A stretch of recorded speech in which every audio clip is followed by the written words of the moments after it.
بسم الله الرحمن الرحيم تبارك الذي بيده الملك وهو على كل شيء قدير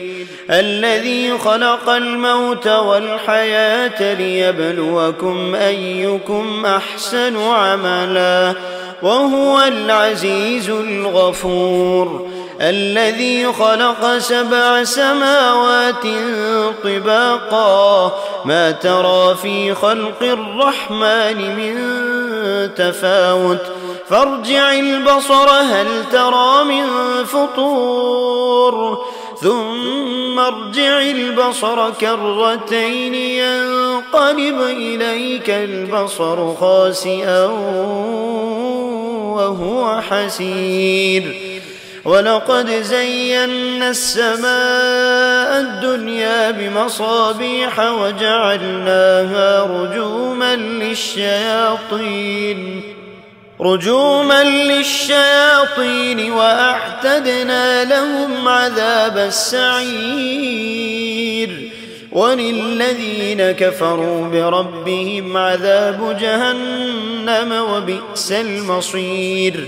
إذا ألقوا فيها سمعوا لها شهيقا وهي تفور تكاد تميز من الغيظ كلما ألقي فيها فوج سألهم خزنتها ألم يأتكم نذير قالوا بلى قد جاءنا نذير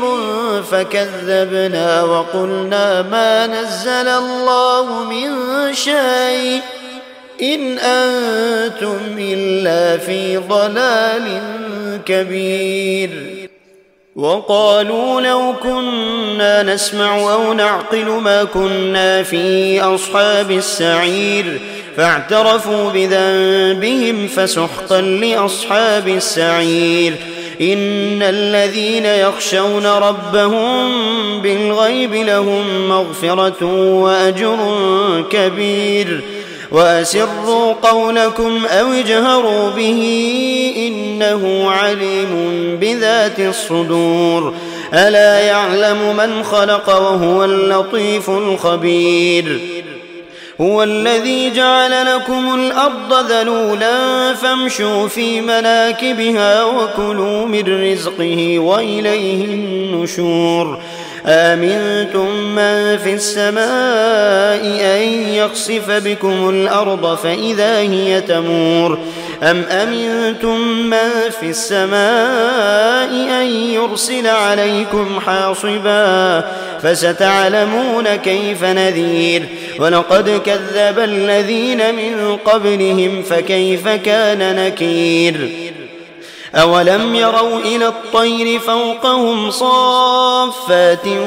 ويقبضن ما يمسكهن إلا الرحمن إنه بكل شيء بصير أمن هذا الذي هو جند لكم ينصركم من دون الرحمن إن الكافرون إلا في غرور أمن هذا الذي يرزقكم إن أمسك رزقه بل لجوا في عتو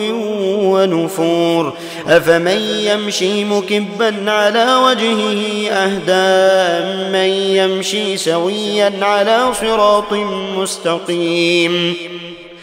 قل هو الذي أنشأكم وجعل لكم السمع والأبصار والأفئدة قليلا ما تشكرون قل هو الذي ذرأكم في الأرض وإليه تحشرون ويقولون متى هذا الوعد إن كنتم صادقين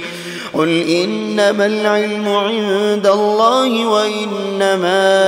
أنا نذير مبين فلما رأوه زلفة سيئت وجوه الذين كفروا وقيل هذا الذي كنتم به تدعون قل أرأيتم إن أهلكني الله ومن معي أو رحمنا فمن يجير الكافرين من عذاب أليم